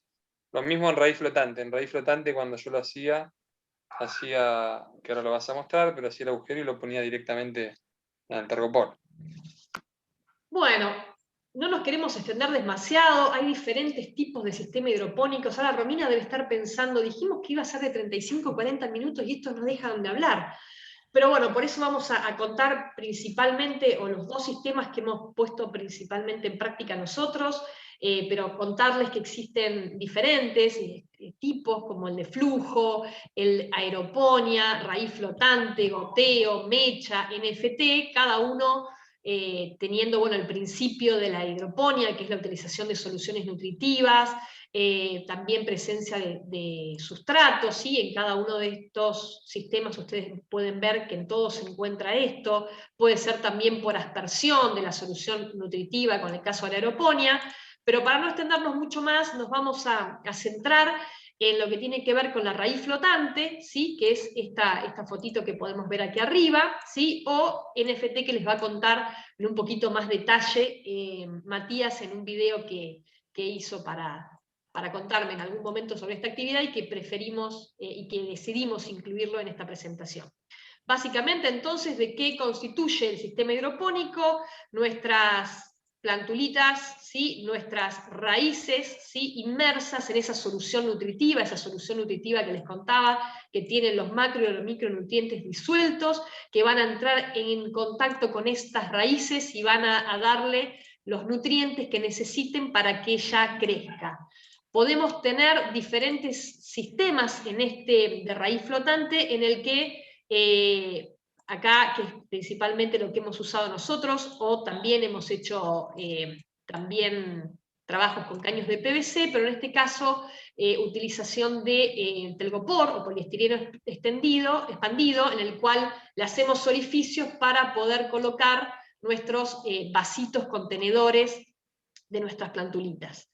Y en el sistema de abajo, en el dibujito de abajo, se encuentra el sistema de NFT, que seguramente ahora les va a contar, y con un videíto va a quedar mucho más claro respecto de cómo es el sistema de NFT, ¿sí? Acá, para que vean que es algo que podemos hacer en forma sencilla, podemos tener algo muy armado, muy planeado, muy diseñado, o simplemente podemos tener macetas, ¿sí? Acá fíjense que tenemos macetas. La precaución que tenemos que tener es que sean contenedores en los cuales la raíz quede sumergida aproximadamente entre 10 y 15 centímetros con solución nutritiva, ¿sí? Esa es una de las pocas precauciones que tenemos que tener, ¿sí? Pero pueden ser macetas. Ahí fíjense que se encuentra el telgopor, ¿sí? Aquí hicimos los orificios en el telgopor, ahí en esta foto de acá abajo se puede ver bien. Esto simplemente es con telgopor reciclado, en el cual le hacemos los orificios calentando con un cuchillo, ¿sí? Y aquí pueden ver, por ejemplo, espinacas, pueden ver acelgas. La única precaución que uno podría llegar a tener para este tipo de sistemas es mantener una distancia aproximadamente de 10 centímetros para las espinacas, ¿sí? Y de acelga aproximadamente 30 centímetros, pero desde el inicio aproximadamente con que haya una distancia entre los orificios de 15 centímetros está bien, o de 20 centímetros aproximadamente, para que podamos dejar continuamente nuestras plántulas ahí sin tener que traspasarlas a otro sistema en el que estén más separadas las plantas, ¿sí? Aquí puse un batidor de huevos, ¿no? Porque ahora recién habló muy bien y muy claramente de la oxigenación, Maggie, ¿sí? Y básicamente lo que uno tiene que hacer es levantar, ¿sí? Este telgopor en donde se encuentran nuestros vasitos con las raíces y oxigenarla. Ahora les vamos a contar algunas formas un poquito más sofisticadas, pero uno directamente puede levantar el telgopor y darle con un batidor de huevos a esa solución nutritiva que se encuentre abajo, ¿sí? Algunos colegas que también dan algunos cursos de hidroponía dicen que es suficiente a la mañana y a la noche, ¿sí? O sea que lo que estoy queriendo decir con esto es que no necesitamos un sistema de aireación complicado, sino que simplemente con un batidor de huevos que nos permita airear esta solución nutritiva para que le pueda dar el oxígeno a las raíces, es suficiente, ¿sí? O sea, Liesl, que con lo que tenemos en casa podríamos armarnos un sistema hidropónico. Absolutamente. Si tenés macetas que no usás, si tenés telgopor que uno habitualmente descarta, y si tenés un batidor que creo que todos tenemos en casa, podemos hacer nuestros hermosos cultivos y sentir que estás comiendo tus bocaditos de acelga hechos con tu propia acelga, que cuando los comí les puedo asegurar que fue algo bastante satisfactorio. Y en el caso que no tengamos semillas para poder para poder hacer crecer nuestras plantas, podemos utilizar, por ejemplo, bulbos de cebolla o bulbos de ajo, y también ponerlas a crecer en este sistema hidropónico. Vamos a obtener una planta completa a partir de esa parte del vegetal, ¿sí? Que son unos tallos modificados. Ahí querés contar vos, Mati, esto es un sistema tuyo, el que tenías en tu casa. Claro, ¿Qué yo tenías en casa... más separadas? Claro, yo en casa lo que tenía, bueno, de fondo en la foto de la derecha se puede ver el NFT, que después creo que hay una foto, pero ahí ya me había empezado a agarrar el invierno, entonces me armé un pequeño invernadero atrás, que hoy es el día de hoy que está, y ahí es un poco más de lo mismo, ¿no? Lo que se ve son cajones de pescado que había conseguido, sí, me los habían dado gratis, y bueno, esos vienen agujereados, entonces yo los recubro con un nylon, los lleno de agua, planchas de tergopol, que la mayoría también eran juntadas de la calle, quizás compré alguna, y después agujereaba. Yo ahí le daba una distancia de unos 25 centímetros, pero las distancias que mencionó Liesel también están bien. Después cuando uno pasa, que no era mi caso, ¿no?, a una explotación comercial, sugieren quizás unos 25 centímetros y todo depende de la hortaliza. Para una lechuga quizás 25 centímetros es apropiado, porque obviamente uno después lo que va a buscar es generar un producto de tamaño considerable, una lechuga de unos 400 gramos, quizás, más o menos ese es el valor. Incluso en la foto de la izquierda pueden ver que yo mezclaba y con los maples de los huevos generaba, que esto seguramente lo ha hecho más de uno, generaba las plantineras, ¿no? Entonces ahí eso es tierra, no usaba un sustrato inerte como los que mencionó Lisa al principio, pero bueno, germinaba las semillas y después iba armando en esa secuencia de cajones de pescado, que ponía unas 15 plantas promedio por cajón y tenía unos 12 cajones en total, hagan cuentas toda la verdura que sacaba, más lo que estaba en NFT, yo llegué a producir unos 300 plantines por mes, ahí en casa, en, no sé, 10 metros cuadrados, quizás menos era. Así que las combinaciones van de acuerdo a la imaginación y son bastante ilimitadas. Acá también tenemos un sistema de raíz flotante en el cual utilizábamos, o lo seguimos utilizando esto, de material de tergopor reciclado, y puse esta foto así a propósito para que vean que en realidad es de salmón que viene de Chile, de una casa de sushi que está acá a la vuelta, en el que nosotros con Mai íbamos a buscar cuando nos descartaban, en el cual también podemos utilizarlo, y entonces utilizamos materiales reciclados para poder hacer cultivo de hidroponía, es decir, como les decía, podemos hacerlo en nuestra casa, podemos hacerlo en forma sencilla, siempre teniendo la precaución de dejar un espacio considerable para poder que crezcan cada una de las plantas en su forma correcta, que también no se enreden las raíces, porque a veces pasa que se van enredando las raíces, y tener aproximadamente 15 centímetros, ¿sí?, de profundidad de solución nutritiva para que esté en contacto con nuestras raíces, ¿sí? Y ahí viene, acá un poquito más sofisticado. Fíjense, yo les conté de todo esto, o con Mati estamos contando, con Maggie, de utilización de materiales reciclados, pero si uno se quiere poner un poquitito más sofisticado, uno puede comprar caños de PVC. En mi caso algunos eran reciclados. Lo que pasa es que cuando son reciclados a veces se complica conseguir esto que está acá, que son, digamos, las tapas, ¿no? Entonces a veces me costaba más conseguir la tapa para el diámetro de caño que yo tenía que comprar el caño, ¿no? Pero en ese caso es sencillo, y ahí fíjense que hay una foto de Matías con su nena, que es algo de las cosas lindas que tiene esto del cultivo de hidroponía también, es que poder compartir con los hijos, ¿sí? Esto que está acá es en la cocina de mi casa, en el cual los caños de PVC los agujereé yo con una agujereadora, y esta que es una copa, que simplemente lo que uno permite es hacerle los agujeritos, y no es que necesitas mano de obra calificada, simplemente un poquitito de ganas, y acá si tenés ayuda de alguien que te haga las medidas, mucho mejor, ¿no? Entonces uno puede hacer un poquitito más sofisticado. Acá le pusimos una tapa con una canillita para que después el expurgue de agua sea más fácil, o de solución nutritiva en realidad, ¿sí? Y después aquí en la fotito del costado esto es una cuestión totalmente casera, poder cubrirlas, ¿no? Matías le contó recién de utilizar, hacer su pequeño invernadero, ¿no? Entonces una de las cosas que uno puede hacer es cubrirlas de manera tal, en principio, que si llueve no se diluya esa solución nutritiva que nosotros tenemos ahí adentro, porque si se diluye lo que tenemos es una solución más acuosa que nutritiva, entonces en principio lo tapamos por eso, pero también para las inclemencias climáticas y que puedan tener a una temperatura más acorde a que las haga crecer bien.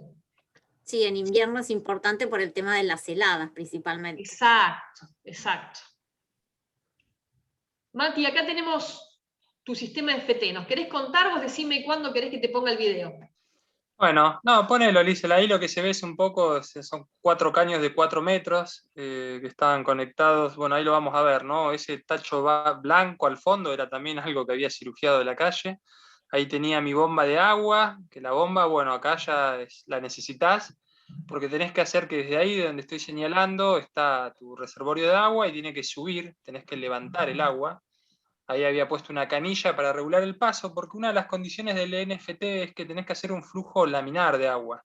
No es que tenés que bombear una gran cantidad de agua, sino que la tenés que subir ahí, la regulás, ahí está, hay una plantín de cale, por ejemplo, ¿sí? Ahí se ven las raíces, uno puede controlar, como contaba Liesel, controlar el estado de las raíces, ver si están bien, si están mal.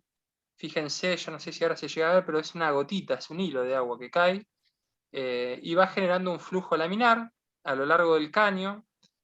Se propone que por metro lineal de NFT la inclinación tiene que ser de 1,5 grados, o sea que si vos tuvieras que nivelar el caño desde una punta a otra, tendría que haber un descenso de 1,5 centímetros. En 4 metros yo tenía un desnivel desde una punta a otra de 6 centímetros. Bueno, esa era una remolacha, después las tuve, si mal no recuerdo, esa era la remolacha, ¿no? No quiero hablar más, pero después las terminé pasando a tierra, muchas de ellas. Ahí se ve mascale, ¿sí? Estaba creciendo. Fíjense algunas hojas amarillas, ¿sí? Creo que ahí te mencionaba eso, Liesel, que es un síntoma claro de deficiencia, Maggie contaba, y creo que Liesel, de deficiencia de hierro. Se ve cibulet, lechuga. Bueno, y ahí se va viendo todo el sistema.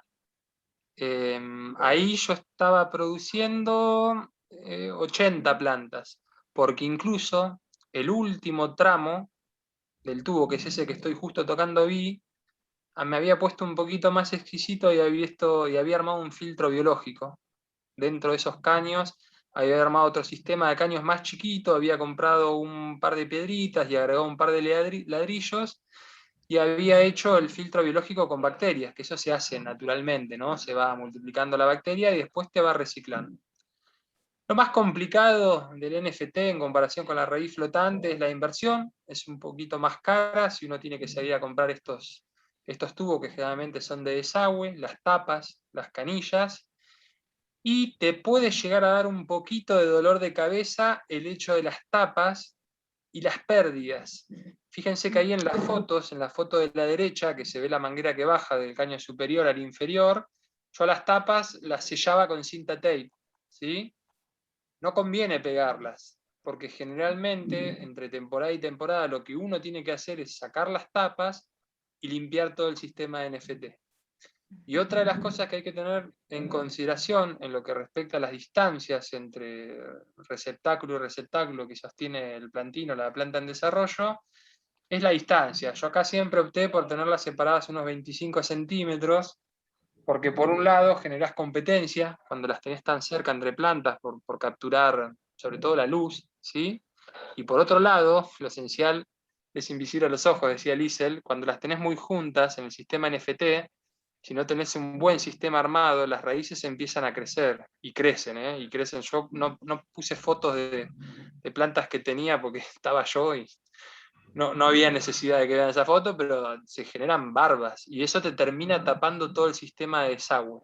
Y se te termina metiendo, por ejemplo, en esas mangueritas que tienen 1 pulgada, tienen 1 centímetro de diámetro, eran de 1 pulgada, de 3/4 creo que eran estas.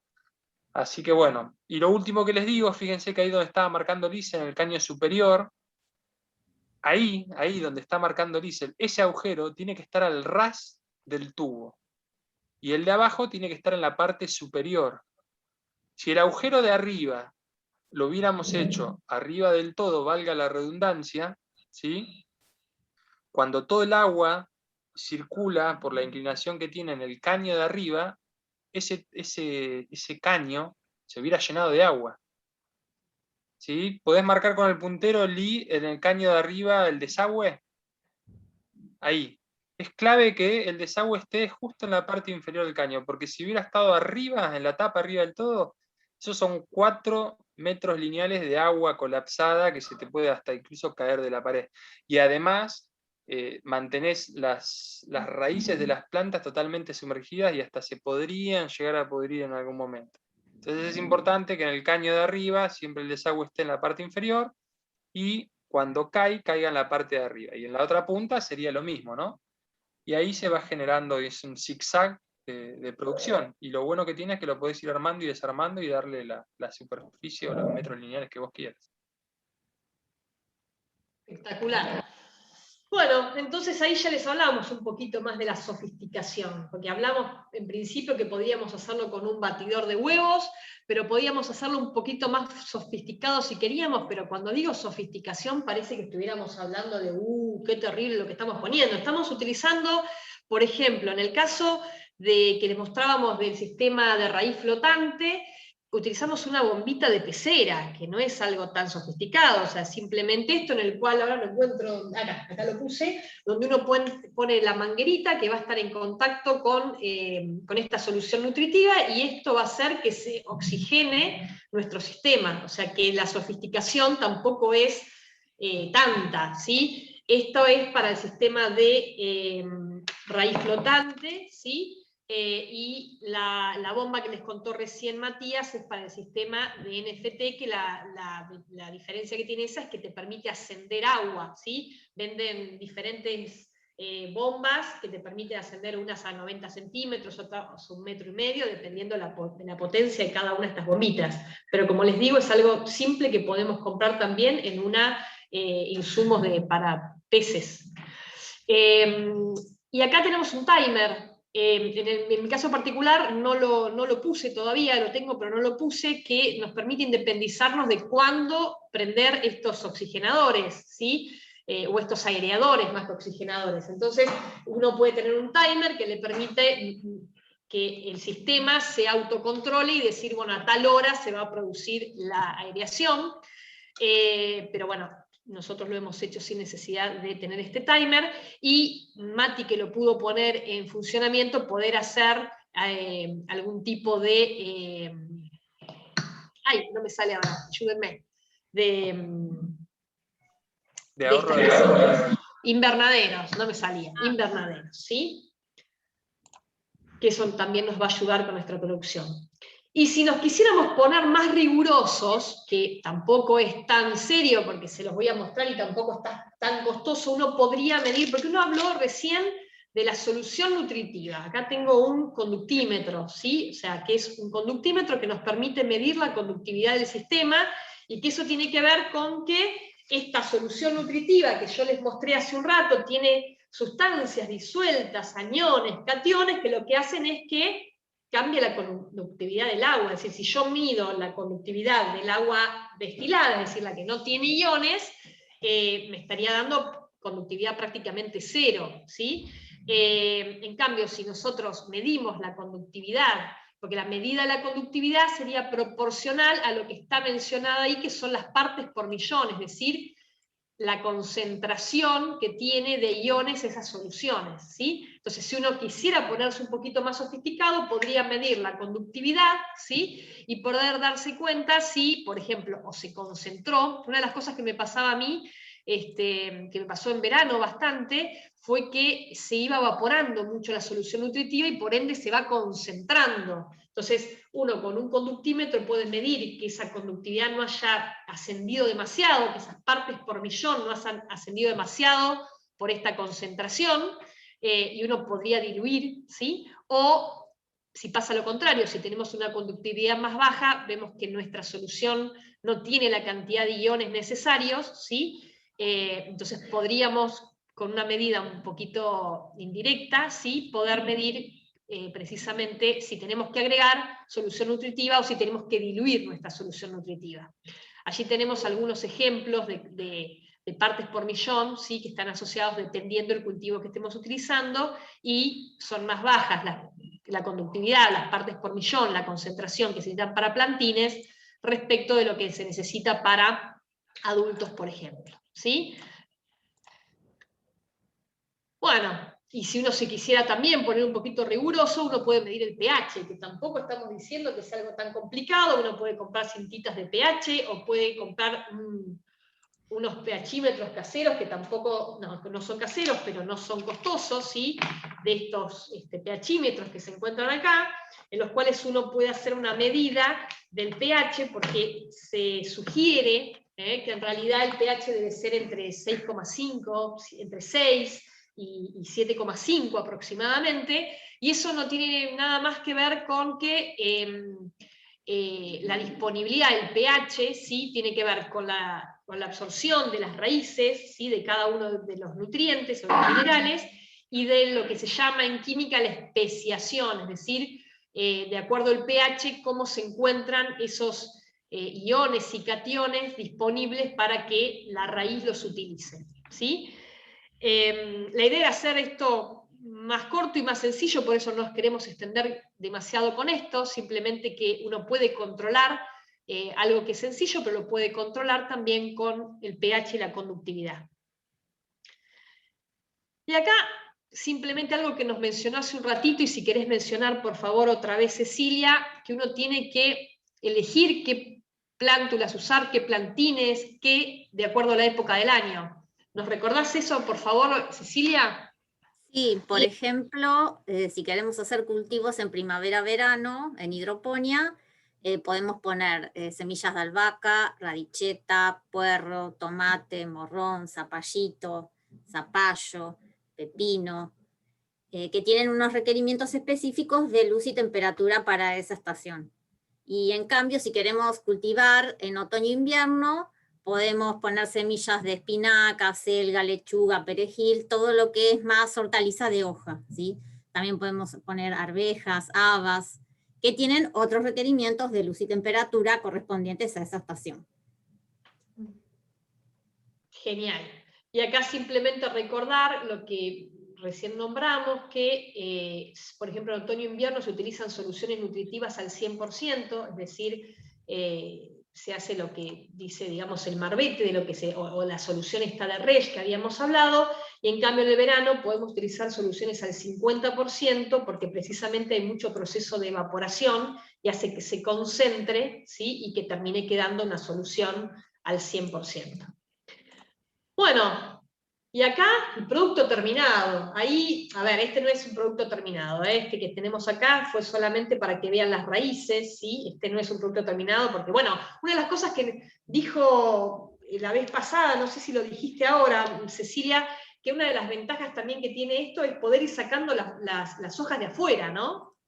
Claro, uno podría ir consumiendo las hojas que están más en la parte exterior de la planta, para que las otras hojas se sigan desarrollando y así poder tener más lechuga, digamos, para consumir.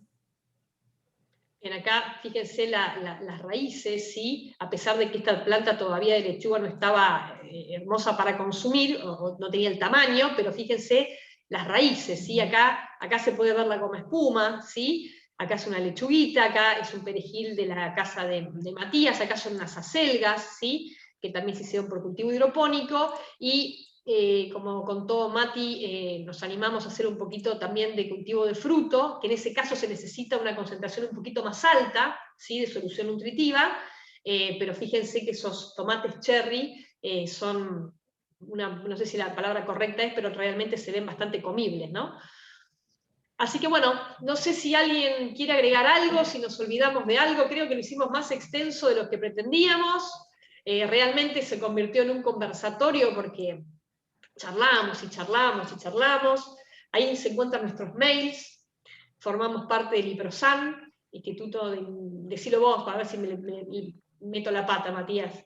El IPROSAN es el Instituto de Investigaciones en Producción, Sanidad y Ambiente, y es un instituto que depende del CONICET, del Consejo Nacional de Investigaciones Científicas y Técnicas, y de la Universidad Nacional de Mar del Plata. Estamos en la ciudad de Mar del Plata, así que bueno, agenden los mails, que cualquier consulta nos pueden escribir e incluso googlearnos, tanto en las redes, en Instagram, en Facebook, en nuestro canal de YouTube y en nuestra página institucional que es IPROSAM, ¿sí? Búsquennos que estamos con las puertas abiertas para toda la sociedad.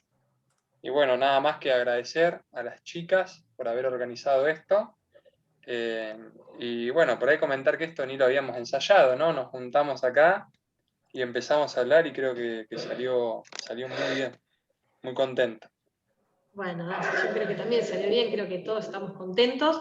Sí nos extendimos, Romina, habíamos pensado en algo más cortito, pero bueno, venimos y seguimos hablando, y si ponemos, seguimos hablando. No sé si alguno tiene alguna consulta de los que están por allí, alguien quiere comentar algo. No, la verdad que estuvo buenísimo y hay un montón de informaciones. Debe ser muy difícil porque desde el inicio hasta cómo mantenerlo y me parece re interesante todas las formas diferentes de llevarlo a cabo, está buenísimo. Así que felicitaciones, me encantó.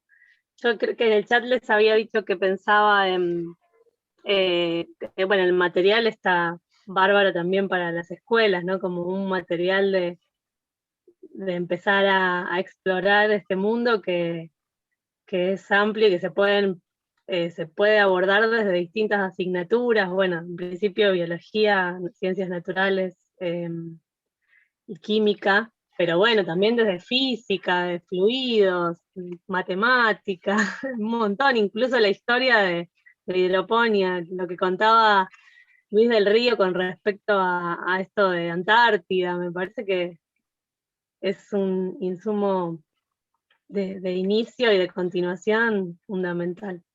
Así que bueno. Sí, bueno, muchas gracias a todos por estar aquí, por participar, por escuchar, por compartir, por armar este conversatorio. Y bueno, si no hay más consultas, le damos finalización. Y bueno, que esto sea como un inicio para algo que se pueda hacer con este sistema y que podamos seguir dando charlas para el Día del Medio Ambiente, o del ambiente, como habíamos decidido decirle. Bueno, muchas gracias, chicas. Gracias chicos, a todos. Gracias a todos. Por compartir. Hasta luego. Chao, chao. Hasta luego. Hasta luego. Chao.